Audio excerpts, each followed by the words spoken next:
మద్యం కుంభకోణం కేసులో డిఫాల్ట్ బెయిల్పై విడుదలైన నిందితులు ధనంజయ రెడ్డి, కృష్ణమోహన్ రెడ్డి, బాలాజీ గోవిందప్పకు ఎదురుదెబ్బ తగిలింది. ఈ కేసులో ఏసీబీ కోర్టు ఇచ్చిన డిఫాల్ట్ బెయిల్కు హైకోర్టు రద్దు చేసింది. ముగ్గురు నిందితులకు ఏసీబీ కోర్టు దాఖలు చేసిన బెయిల్ రద్దు చేయాలని కోరుతూ సిఐడి వేసిన పిటిషన్ను విచారించిన హైకోర్టు పాక్షికంగా అనుమతించింది. ఈ కేసులో A31, A32, A33 నిందితులు ధనంజయ రెడ్డి, కృష్ణమోహన్ రెడ్డి, బాలాజీ గోవిందప్పల డిఫాల్ట్ బెయిల్ రద్దు చేసిన హైకోర్టు ఈ నెల 26 లోపు ముగ్గురు సరెండర్ కావాలని ఆదేశించింది. ఏసీబీ కోర్టులో రెగ్యులర్ బెయిల్ పిటిషన్లు దాఖలు చేసుకోవాలని సూచించింది.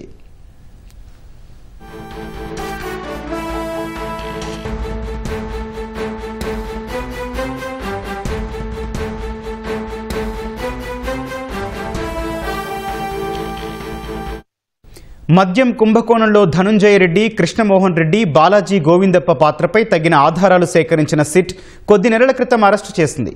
ఈ ముగ్గురు విజయవాడ జైల్లో రిమాండ్ ఖైదీలుగా ఉన్నారు. గడువు ముగిసినందుకు డిఫాల్ట్ బెయిల్ మంజూరు చేయాలని వీరు ఏసీబీ కోర్టును ఆశ్రయించారు.